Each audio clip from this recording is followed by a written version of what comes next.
기독교 역사를 살펴보면 정말 많은 영향을 끼친 분들이 있습니다. 그 중에 빼놓을 수 없는 분들이 데저트 파더스라고 불리는 사막 교부들입니다. 이 사막 교부들은 어떤 사람들이었느냐? 그 시조를 성 안토니우스라는 사람을 꼽습니다. 이 성 안토니우스는 마가복음 10장 21절에 내 재물을 팔아 가난한 사람들에게 다 나누어주고 그리고 나를 따르라는 예수님의 말씀을 자신에게 주신 말씀으로 믿었어요. 그래서 진짜로 자신의 재산을 다 팔아가지고 가난한 사람들에게 주고 어디로 갔느냐? 사막으로 들어갔습니다. 사막에 들어가서 거기서 하나님을 추구하고 말씀을 묵상하고 기도하고 노동하고 정말 경건 생활에 힘쓰고 금욕적인 생활을 했습니다. 그래서 이 안토니우스라는 사람을 따라서 수많은 사람들이 사막에 모이기를 시작했습니다. 그러면서 안토니우스를 추종하는 사람들, 그리고 정말 경건하게 살고자 하는 많은 사람들이 모여서 노동하고 기도하고 말씀 묵상하고 했다는 겁니다. 그런데 이 사막 교부들, 그리고 사막에서 수도를 하는 이런 분들이 이렇게 깊은 기도, 깊은 말씀 묵상을 할 때에 간혹 신비한 체험을 한다는 거예요. 그러니까 우리로 따지면 굉장히 은혜를 받고 말씀의 깨달음을 탁 가지게 되는 거예요. 다른 종교에서 얘기하는 마치 득도를 한 것처럼 엄청난 깨달음과 은혜, 신비로운 체험 이런 것들을 종종 하게 된다는 겁니다. 그때 여지없이 찾아오는 것이 한 가지 있대요. 그게 뭐냐?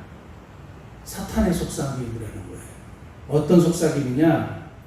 야, 너 그 엄청난 깨달음, 그 신비로운 체험, 저 세상에 가가지고 저 무지한 백성들을 깨우쳐라. 이렇게 하는 목소리가 들린다는 거예요. 내면의 목소리가 들리는 거죠. 굉장히 바른 말 같은데 이 사막에서 수도했던 사람들의 고백은 뭐냐면 자신의 내면을 이렇게 들여다보면 그런 음성이 들렸을 때에 정말 자기가 원하는 그런 음성의 본질은 뭐냐? 나가서 사람들에게 막 박수 받고 싶고 나는 득도하고 깨달은 성자고 너희들은 죄악된 백성이고 그러니까 너희들은 내 말을 들어야 되고 나는 너희들을 선도하고 가르쳐야 되고 뭐 이러한 교만이 이렇게 막 싹 트는 그 내면의 본질을 발견하게 되었다는 겁니다. 그래서 이분들이 항상 이 교만, 이 사단의 속삭임을 떨치기 위해서 애쓰고 노력하고 실험했다는 겁니다. 이것이 중세시대 수도사들에게도 동일하게 적용돼요. 그래서 매일 이 교만이라는 죄하고 싸웠대요. 제가 이 얘기를 접하면서 왜 과거에 우리 신앙의 선배들은 이 교만이라는 죄하고 그렇게 자꾸 싸우고 그냥 뭐 그럴 수 있지 하고 넘기지 않았을까? 이런 질문을 하게 되는 겁니다. 기독교를 역사적으로 보면 교만을 모든 죄 중에 으뜸이라고 보았고 죄의 뿌리라고 여겼습니다. 그러니까 모든 죄의 시작을 교만에서 시작된다 이렇게 우리 신앙의 선배들은 생각했고 그것이 성경의 말씀으로 믿었다는 겁니다. 여러분 그 우리 포털 사이트 네이버를 이렇게 검색해서 교만이라는 걸 제가 한번 쳐봤어요. 쳐보니까 한 성경 사전 그것이 처음에 딱 등장합니다. 거기는 교만의 정의를 어떻게 그 성경 사전이 하고 있냐면 이랬습니다. 성경에서 교만은 하나님의 은혜와 도움을 부인하는 최고의 범죄 행위로 간주하고 있다. 교만이 그냥 범죄고 죄가 아니고 최고의 범죄 행위라는 거예요. 성경 사전에서도 최고의 범죄 행위가 교만이고 신앙의 선배들도 교만은 죄의 뿌리이고 아주 죄를 시작하게 하는 나쁜 죄이기 때문에 이 죄하고 싸워서 이기기 위해서 노력했다는 겁니다. 그래서 이 문제를 제가 한번 살펴보면서 성경에서 교만에 대한 이야기를 찾기 시작했어요. 그러면서 큰일 나겠구나 생각한 거예요. 왜냐하면 저를 비롯해가지고 한국교회 교인들, 우리 교회 성도들은 어떤지 모르겠습니다. 한국교회 교인들 그리고 저를 비롯해서 교만이라는 죄에 대해서 굉장히 편안하게 쉽게 당연하게 생각하는 경우가 너무 많다는 겁니다. 그러니까 뭐 그럴 수도 있지 뭐. 우리 교만했으니까 잠깐 우리 교만을 회개합시다. 뭐 이러고 이제 그냥 끝나는 거예요. 그걸 너무 쉽게 간과한다는 거예요. 근데 성경에서의 교만은 너무너무 무서운 거예요. 그래서 신앙의 선배들은 이 교만이 딱 싹 트기 시작할 때 이것을 뿌리채 뽑기 위해서 정말 노력했다는 거예요. 왜 그랬을까?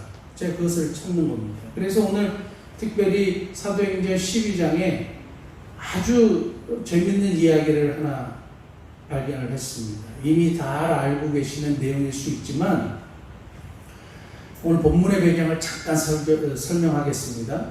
헤롯이라는 인물이 등장하는데 성경에서 헤롯은 총 6명이 등장합니다. 그러니까 헷갈릴 수 있는 거예요. 그래서 그 중에 4명만 정확하게 기억하시면 됩니다. 그 동방박사가 찾아와서 이스라엘의 왕이 탄생을 했다 이렇게 얘기를 하지 않습니까? 그때 만났던 헤롯은 헤롯 대왕입니다.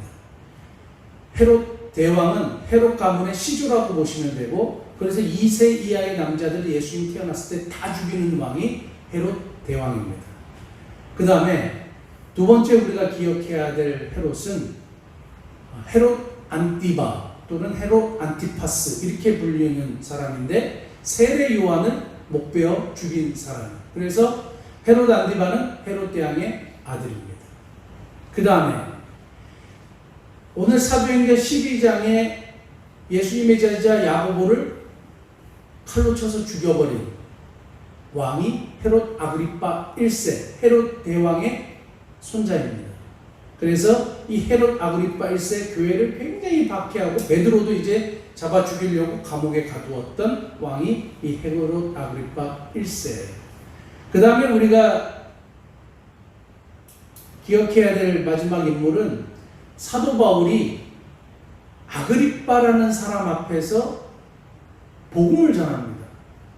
그 사도행전 후반에 이렇게 보면 사도 바울이 로마로 가는 도중에 아그리빠에게 복음을 전하고, 그 아그리빠가 그 복음을 듣고 로마의 황제 가이사에게 사도 바울이 이렇게 호소하지 않았으면 놓아줄 수 있었을 뻔했다 이렇게 이제 얘기했던 사람이 헤롯 아그리파 2세, 오늘 본문에 등장하는 헤롯 아그리파 1세의 아들입니다. 그래서 이렇게 4명 정도를 기억하고, 오늘 본문은 헤롯 아그리파 1세입니다. 로마 정부로부터 상당히 총애를 받았고 지지를 받았던 인물이에요. 나중에 유대 전역을 통치를 합니다. 이 헤롯 아그리파 1세에 대한 이야기인데, 오늘 본문 말씀 보면 두로와 시돈 사람들을 헤롯 아그리파 1세가 좀 별로 좋아하지 않았다 이렇게 이제 본문은 시작합니다. 그 얘기는 무슨 얘기냐 하면, 두로와 시돈 사람이 이 유대 지역으로부터 식량을 수입을 했었습니다. 근데 식량을 수입하고 그에 대한 대가를 제대로 지불하지 않았든지 감사를 제대로 표현하지 않았든지 하여간에 헤롯 아그리파 1세가 이 두로와 시돈 사람을 싫어하니까 그 사실을 알고 사절단이 헤롯 아그리파를 찾아오는 거예요. 그래서 왕의 최측근 블라스도라는 사람에게 모비를 해가지고 왕의 마음을 좀 돌려달라, 이런 내용이 이제 본문의 배경이에요. 그러면서 헤롯이 나를 택해가지고 이 두로와 시돈 사람들 앞에서, 그리고 유다 백성들 앞에서, 그리고 이 특별한 날이 언제였냐면 로마의 황제가 영국으로부터 돌아와서 승리를 축제하는 축제의 날인 동시에 로마 황제의 생일날을 딱 택해가지고 수많은 사람들이 모였을 때에 헤롯 아그리파 1세가 은으로 치장된 옷을 입고, 역사가 요세푸스의 말에 의하면 은으로 치장된 번쩍번쩍 빛나는 옷을 입고 등장을 했다는 겁니다. 그러니까 저 지중해에서 떠오르는 태양이 번쩍번쩍 빛나는 옷에 탁 반사가 되니까 어떻겠습니까?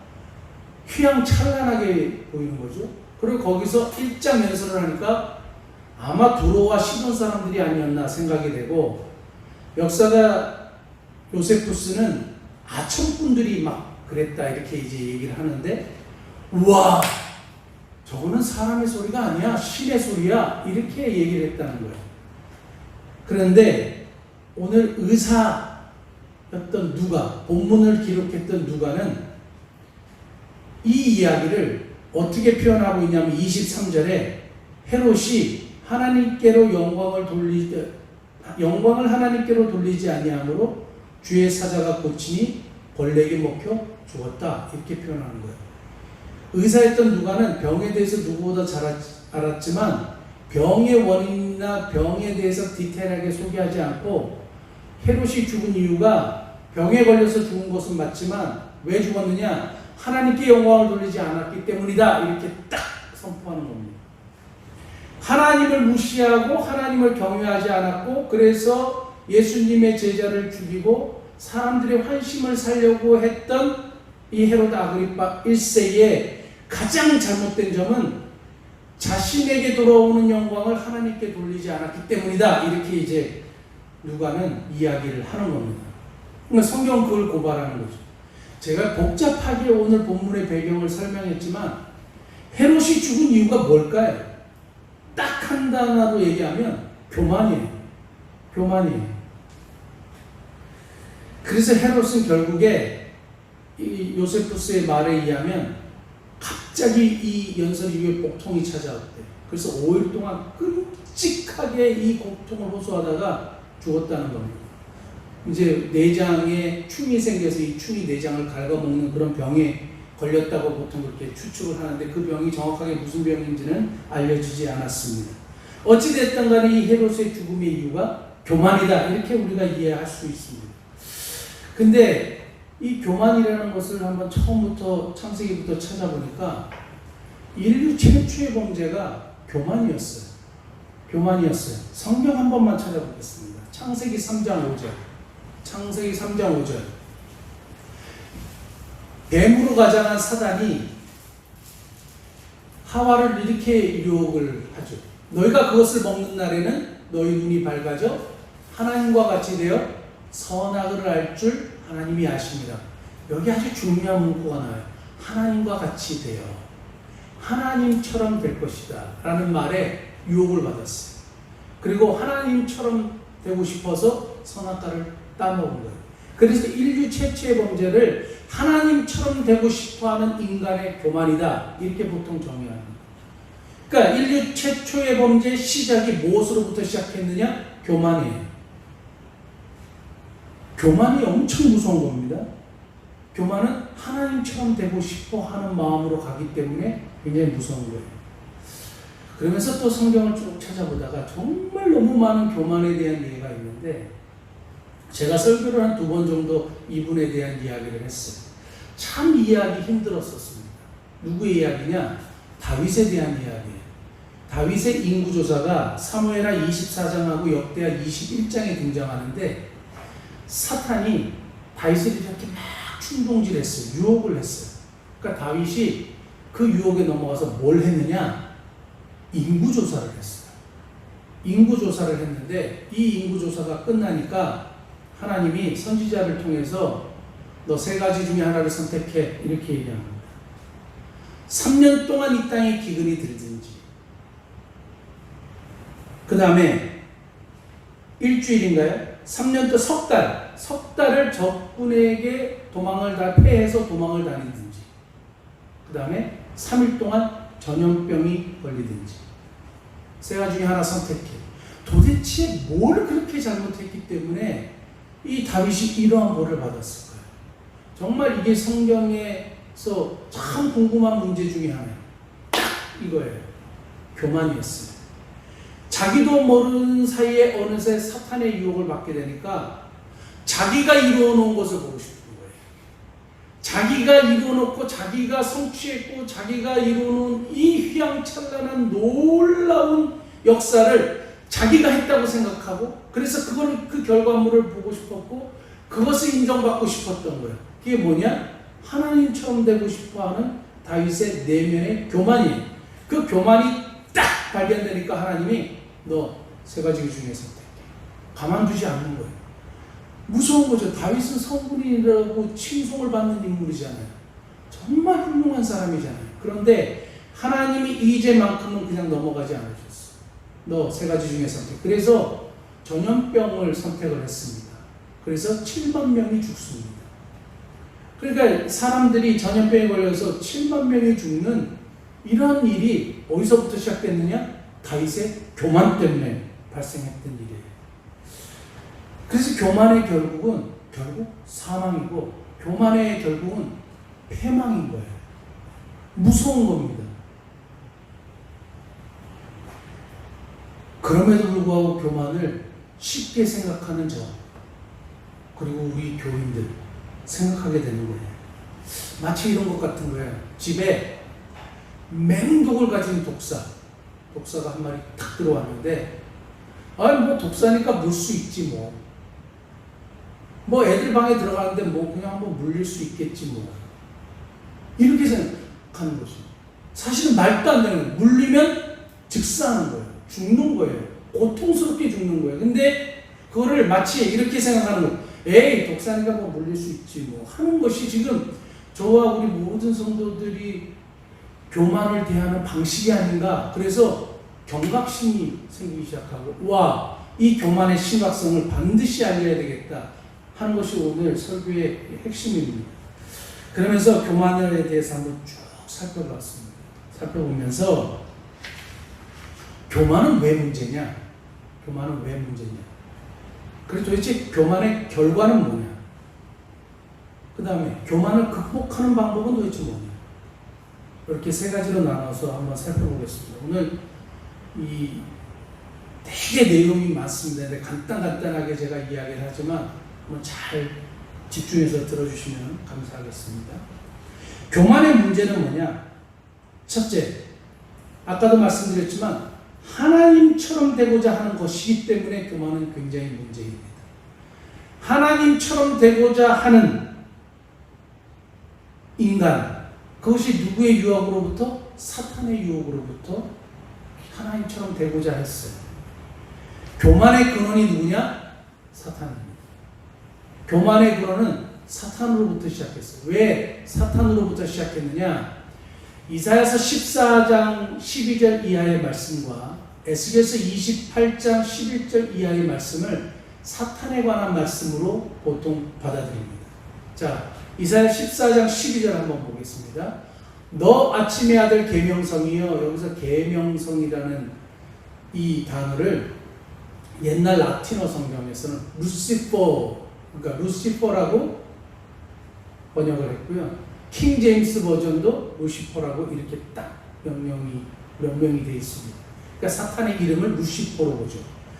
너 아침의 아들 계명성이 어찌 그리 하늘에서 떨어졌으며 너 열국을 엎은 자여 어찌 그리 땅에 지켰는고. 13절 너 마음에 이르기를 내가 하늘에 올라 하나님의 뭇별 위에 내 자리를 높이리라. 내가 북극 지폐의 산 위에 앉으리라. 14절 같이 읽겠습니다. 가장 높은 구름에 올라가 지극히 높은 이와 같아지리라 하는구나. 하나님과 같아지리라 했어요. 하나님과 자기가 피조물임에도 불구하고 하나님과 같아지고 싶었어요. 결국에는 그래서 타락하게 된 거예요. 최초의 죄, 사탄의 죄는 하나님처럼 되고자 하는 것이었고, 그래서 이 사단은 인간으로 하여금 끊임없이 하나님처럼 되고자 하는 욕구 계속 불러일으키는 겁니다. 굉장히 위험한 것이죠. 두 번째, 교만이 왜 문제냐? 하나님이 싫어하시는 거기 때문에 그렇습니다. 하나님이 구체적으로 나 그거 진짜 싫어한다 이렇게 말씀하시는 것이 교만이에요. 잠언 6장 16절 여호와께서 미워하시는 것 그의 마음에 싫어하는 것이 17가지이니 17절에 교만하는 것. 첫 번째 등장하는 것이 교만이에요. 으뜸이 교만이에요. 하나님은 나 진짜 그거 싫어해 이렇게 말씀하시는 거예요. 한 구절만 더 볼게요. 잠언 16장 5절 무릇 마음이 교만한 자를 여호와께서 미워하시나니.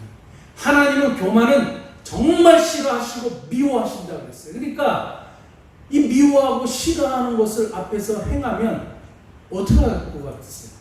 가만히 그래 그럴 수 있지 뭐 이러실 것 같으세요? 아니면 그걸 내쳐버리시겠어요? 나중에 말씀드릴게요. 셋째, 교만이 왜 문제냐? 하나님을 잊어버리게 하기 때문이에요. 교만이 들어오면 하나님은 잊어버려요. 8장 14절. 신명기 8장 14절입니다. 신명기 8장 14절에 하나님께서 이스라엘 백성들에게 뭐라고 말씀하셨냐면 너 마음이 교만하여 너 하나님 여호와를 잊어버릴까 염려하노라. 이 하나님 하신 말씀이에요. 너희가 가나안 땅에 가서 부요해지고 많이 가지게 되고 배가 부르게 되고 등이 따뜻하게 될 때에 네 마음이 교만해져서 그건 뭐냐면 내가 이루었고 내가 노력해서 이렇게 이루었으니까 하는 그런 교만한 마음이 딱 들어가면 뭐부터 하느냐? 하나님을 잊어버린다. 제가 맨하탄에 있을 때에 맨하탄에 정말 잘 나가는 부유한 사람들이 많은데 이 사람들이 그런다는 거예요. 교회에 다니는 사람들은 루저, 실패자다 이렇게 본다는 거예요. 왜?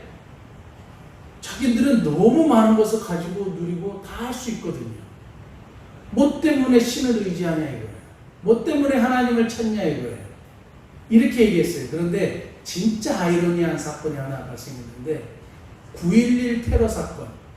그래서 월드 트레이드 센터가 이렇게 그 비행기의 자폭으로 인해서 이렇게 무너지는 걸 보고 루저라고 했던 사람들이 다 어떻게 되는지 아세요? 교회로 다 왔어요. 인간의 연약함과 인간이 아무것도 아닌 것을 깨닫게 되는 거예요. 그래서 교회가 그때 한동안 계속 꽉꽉 찼대요. 뉴욕에 있는 모든 교회들이. 인간의 이중적인 모습인데 어찌됐든 간에 배부르고 등 따시고 많이 가지고 많이 누리는 사람일수록 교만해지고 그러면 하나님을 잊어버리게 된다는 거예요. 하나님을 잊어버리면 어떻게 됩니까? 굉장히 위험한 일이 발생하죠. 네 번째, 하나님의 말씀을 듣지 않게 돼요. 느헤미야 9장 29절. 느헤미야 2장 29절. 포로에서 돌아온 느헤미야가 이스라엘 백성들에게 왜 우리 조상들이 문제를 발생을 시켰는지 아느냐? 왜 우리가 포로로 잡혀갔는지 아느냐? 왜 광야에서 죽었는지 아느냐? 이런 것들을 쭉 설명하고 나서 다시 주의 율법을 복종하게 하시려고 그들에게 경계하셨으나 그들이 교만하여 사람이 준응하면 그 가운데서 삶을 얻는 주의 계명을 듣지 아니하며 하나님의 말씀을 듣지 아니하며 교만에서 등장하는 아주 중요한 캐릭터 중에 하나는 말씀을 듣지 않아요. 하나님의 말씀은 생명이기 때문에 이 말씀을 듣지 않으면 어떤 결과가 초래하는지 이스라엘의 역사로 증명하는 겁니다. 그 다음 다섯 번째, 교만이 왜 문제냐? 교만하면 악을 행하기 때문이에요. 문제는 그럴 수 있지 뭐가 아니라 교만하면 악을 행하기 때문이에요. 역대하 26장 16절. 마치 성경 공부하는 것처럼 성경을 많이 찾습니다. 16절. 여기서 그가 강성하여짐에 그가 우시야라는 왕이에요. 우시야라는 왕인데 그가 강성하여짐에 어떻게 됐습니까? 그의 마음이 교만하여 악을 행했어요. 그래서 자기가 하지 말고 제사장이 해야 될 분향, 향단에 분향하는 일을 자기가 하려고 들어간 거예요. 하나님을 무시하는 행위고 거룩한 것을 훼손하는 행위를 한 거예요. 그러니까 그때 당시에 제사장이었던 아사랴가 왕에게 따집니다. 왕 지금 굉장히 위험한 짓을 하고 있습니다 라고 얘기하니까 우시야가 뭘 했느냐? 버럭 화를 냈어요. 건방진 자식이 이렇게 한 거예요. 그때 무슨 일이 발생한지 아세요? 머리에 나병이 발생했어요. 하나님이 쳐버리신 거예요. 교만해지면 악을 행하게 돼 있어요. 그게 어떤 종류의 악인지 모르지만 악을 행하게 됐어요. 우시야는 하나님을 멸시하는 악을 행하게 됐고 교만해지면 다른 종류의 악도 충분하게 행할 수 있는 겁니다. 그러니까 굉장히 위험한 거예요. 자, 그러면 교만은 하나님처럼 되고자 하는 것이기 때문에 문제고 하나님이 싫어하시는 것이기 때문에 문제고 하나님을 잊어버리게 하기 때문에 문제고 하나님의 말씀을 듣지 않기 때문에 문제고 악을 행하게 하기 때문에 문제인데 그럼 이 결과가 도대체 뭐냐? 이게 무서운 거예요. 교만의 결과가 있는 거예요. 첫째, 하나님과의 분리, 즉 사망입니다. 교만의 문제는 어떤 문제냐? 죽느냐 사느냐의 문제예요. 죽느냐 사느냐의 문제. 인생의 본질의 문제예요. 죽느냐 사느냐의 문제죠. 왜냐하면 교만의 결과는 사망이에요. 창세기 3장 19절. 인류 최초의 번제 하나님처럼 되고자 했던 인간의 끝이 뭐냐? 너가 흙으로 돌아갈 때까지 얼굴에 땀을 흘려야 먹을 것을 먹으리니 너가 그것에서 취함을 입었습니다. 너는 흙이니 흙으로 돌아갈 거야. 이렇게 하나님 말씀하셨어요. 결국에 너는 죄로 인해서 노동해야 되고 여자는 해산하는 고통을 얻어야 되고 그리고 너는 죽는 인생이 되는 거야. 하나님이 사망을 허락하셨어요. 그래서 인류의 최초의 범죄를 통해서 사망이 인간을 덮기 시작한 거죠. 자, 첫 번째 하나님과의 분리 사망이에요. 둘째, 교만의 결과는 뭐냐? 병이에요. 병. 인구조사를 해서 교만했던 다윗에게 주어졌던 것은 전염병. 오늘 악을 행했던 우시아에게 주어졌던 것은 나병. 그리고 오늘 헤롯 아그리빠, 교만했던 헤롯 아그리빠에게 주어졌던 병은 충이 내장을 갉아먹는 병. 이름을 알 수 없는 병. 저는 이제까지 신앙생활하고 목회 생활을 하면서 성도들에게 가장 많은 기도 제목을 받은 것이 건강의 문제입니다. 건강에 관심이 없는 연세 드신 분들 중에 건강에 관심 없는 분들이 없어요. 그거는 뭐 믿느냐 믿지 않느냐를 떠나서 웰빙, 다 웰빙 하고 싶어요. 이거는 사람이기 때문에 어쩔 수 없는 겁니다. 저는 모든 병이 교만의 원인이라고는 보지 않습니다. 뭐 감기 걸렸는데 교만해서 그래요. 뭐 무슨 병에 걸렸는데 그 교만해서 그래요. 간염이신데 그 교만해서 그래요. 이렇게 모든 거를 교만으로 이렇게 막 묶어두는 그런 이제 말도 안 되는 말을 하는 것이 아니라 하나님께서는 교만한 자에게 때때로 심각한 질병을 허락할 수 있다는 걸 얘기하는 거예요. 오늘 세 사람의 공통적인 모습을 보면 전염병, 나병, 그리고 내장에 충이 먹는 병, 이것이 무엇으로부터 시작되느냐? 교만이에요. 그러니까 이럴 수 있다는 거죠. 교만은 병을 일으킬 수 있는 분명한 근거가 있습니다. 그래서 저는 지금 이 코로나19도 인간의 교만에 대한 하나님의 징벌 중에 하나이지 않을까? 교만하고 결코 무관하지 않다. 하나님의 영역을 침범하는 인간에 대한 하나님의 경고의 메시지일 수 있다. 이렇게 보는 겁니다. 가능성이 있다고 보는 겁니다. 셋째, 교만의 결과는 도대체 뭐냐? 끝없는 추락입니다. 교만은 올라가는 것이 아니라 끝없는 추락이에요. 이사야 14장 15절, 사단이 결국 하나님처럼 되겠다 이렇게 얘기하고 나서 어떤 결과를 얻었을까요? 이사야서 14장 15절 말씀 한번 찾아볼까요? 이사야 14장 15절.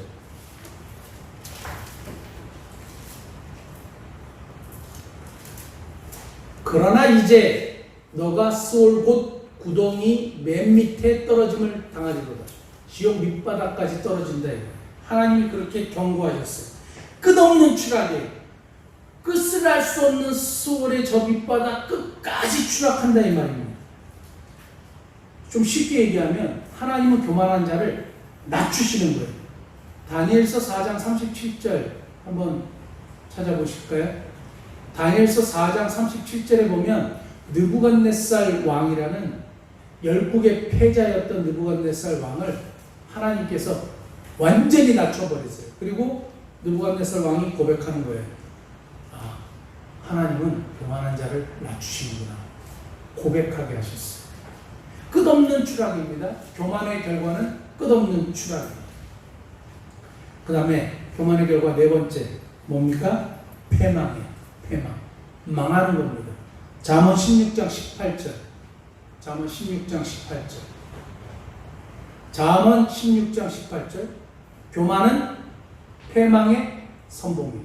교만은 패망하게 되는 지름길이고 교만하게 되면 반드시 패망한다는 공식이에요. 마지막 5번째. 교만의 결과는 뭐냐면 하나님은 교만한 자를 물리치신다. 야고보서 4장 6절에 그렇게 되어 있습니다. 그러나 더 큰 은혜를 주시나니 그러므로 일렀을 때 하나님이 교만한 자를 물리치시고 교만한 자는 물리치셔요. 그리고 베드로전서 5장 5절에는 뭐라고 되어 있냐면 교만한 자를 하나님이 대적하시는 거예요. 어떤 분이 직장 상사에게 결제서를 가지고 하면 무조건 빠꾸래요. 돌아가.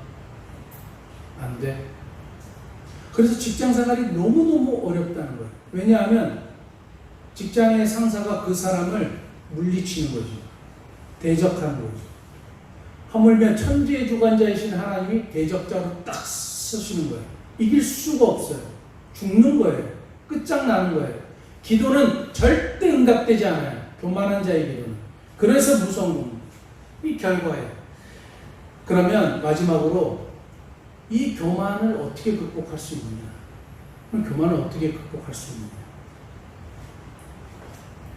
오늘 본문 말씀 사도행전 12장 23절 헤롯이 하나님께로 영광을 돌리지 않았다고 되어 있잖아요. 이걸 거꾸로 하면 되지 않을까요? 그래서 첫 번째, 심각한 문제를 발생시키는 이 교만을 어떻게 극복할 수 있느냐? 첫째, 하나님께 영광이에요. 영광은 하나님의 것이에요. 본문 23절의 말씀을 거꾸로 하는 거예요. 모든 영광이 나에게 주어졌을 때 하나님께로 돌리는 것. 그 TV에 종종 그 연애 시상 이런 걸 보면 연예인들이 나와서 모든 영광 하나님께 돌립니다. 그리고 제가 그래서 어저께 유튜브를 다시 한번 쭉 찾아보니까 크리스찬 연예인들의 수상 소감이 있어요. 그래서 처음에 딱 올라와서 뭐라고 얘기하냐면 하나님 아버지 감사합니다. 하나님께 모든 영광을 돌립니다. 야, 그냥 그 말 자체가 저도 감동이 되는데 하나님 얼마나 기쁘실까 이런 생각이에요. 영광은 내게 아니에요. 우리에게 주신 우리에게 주신 물질도 내 것이 아니라 하나님의 것입니다라는 고백으로 우리가 11조를 드리듯이 영광은 내 것이 아니라 하나님의 것이다. 이런 신앙 고백이 분명히 있으셔야 되는 거예요. 저는 이러한 분명한 고백이 있으면 교만을 극복할 수 있다고 믿습니다. 둘째, 세리의 기도. 세리의 기도예요. 교만을 극복하는 방법 첫 번째는 하나님께 영광이에요. 그리고 모든 영광 하나님의 것이라고 고백하는 거예요. 두 번째는 세리의 기도예요. 이게 무슨 얘기냐면 예수님께서 말씀하신 것 중에 바리새인과 세리의 이야기가 있어요. 성전에 두 사람이 올라갔는데 바리새인은 자신을 높이는 자, 교만한 자로 예수님 말씀하셨고 세리는 자신을 낮추는 자 예수님께서 말씀하셨어요. 그리고 결국에 하나님이 누구의 손을 들어주셨느냐? 세리의 손을 들어주셨다. 이렇게 이제 말씀하시는 겁니다. 바리새인은 나는 이렇게 대단하고 훌륭하고 일주일에 2번씩 금식하고 11조를 드리는 사람이라 이렇게 이제 기도를 했고 세리는 뭐라고 기도했느냐? 누가복음 18장 13절 이게 핵심이에요. 이게 너무너무 중요한데 한번 찾아보겠습니다. 세리는 멀리 서서 감히 눈을 들어 하늘을 쳐다보지도 못하고 다만 가슴을 치며 이르되 같이 읽겠습니다. 하나님이여 불쌍히 여기소서 나는 죄인이로소이다. 하나님이여 불쌍히 여기소서 나는 죄인이로소이다. 예수님이 이 기도에 손을 들어주셨는데 여기 아주 중요한 단어가 하나 있어요. 불쌍히 여기소서. 하나님이여 불쌍히 여기소서. 여기서 불쌍히 여기소서의 헬라어가 힐라스코마이라는 단어인데 여러분 구약의 법계 위에 속죄소, 쉬운 자라는 속죄소가 있어요. 대제사장이 1년에 한 차례씩 속죄일에 백성의 죄를 속하기 위해서 흠없고 점없는 어린 양의 피를 가지고 어디다 뿌리느냐? 속죄소에다 뿌려요. 이건 뭐를 상징하느냐 하면 예수 그리스도의 십자가의 보배로운 피 흘리심으로 말미암아 인류의 죄가 사해지는, 그래서 구속을 상징하는, 대속을 상징하는 그것으로 쓰여진 단어인 거예요.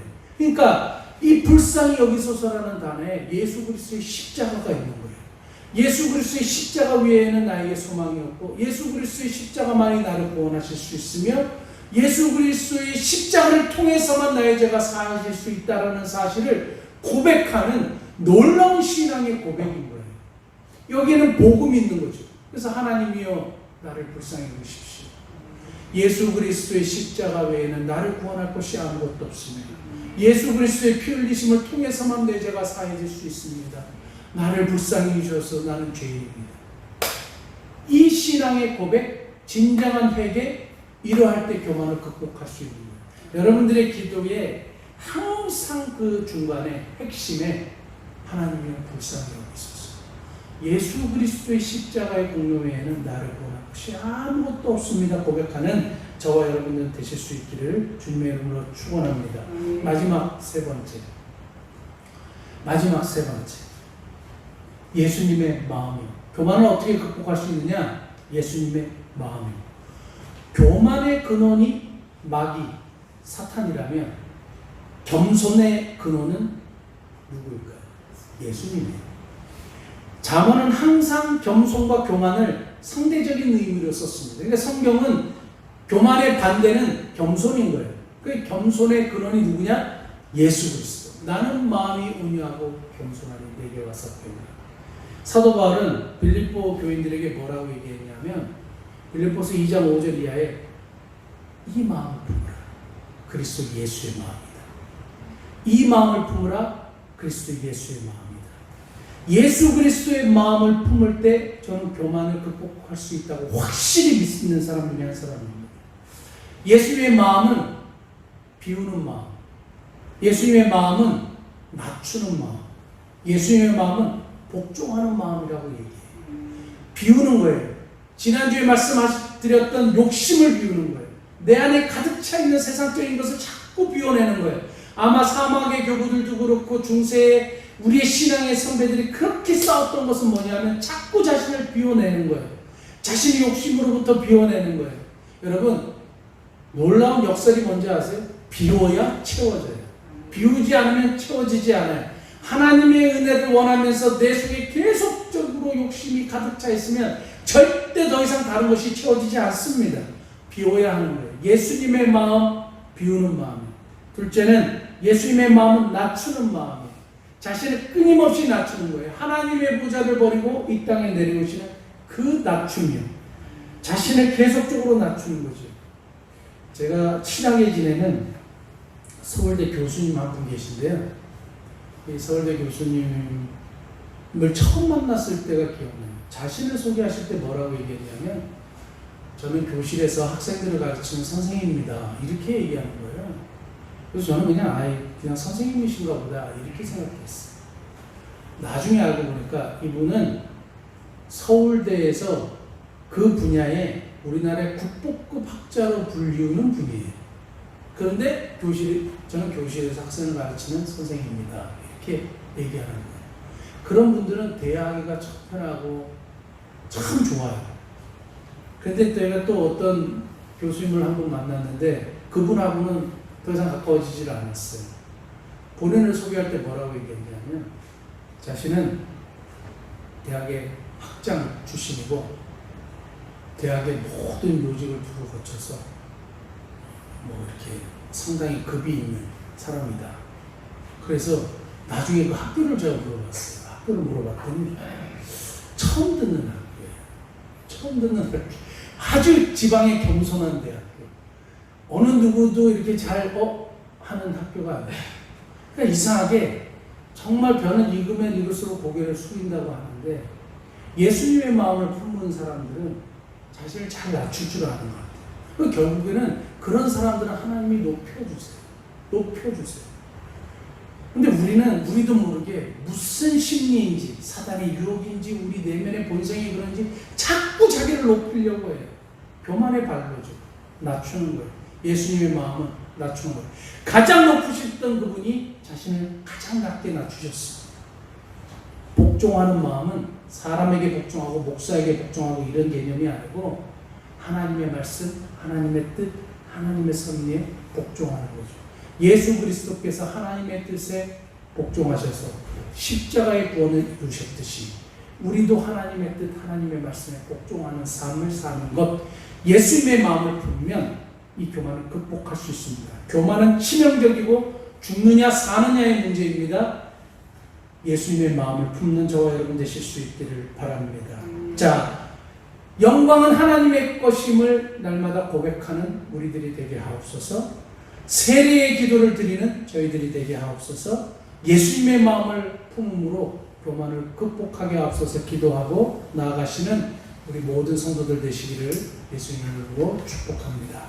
기도하시겠습니다.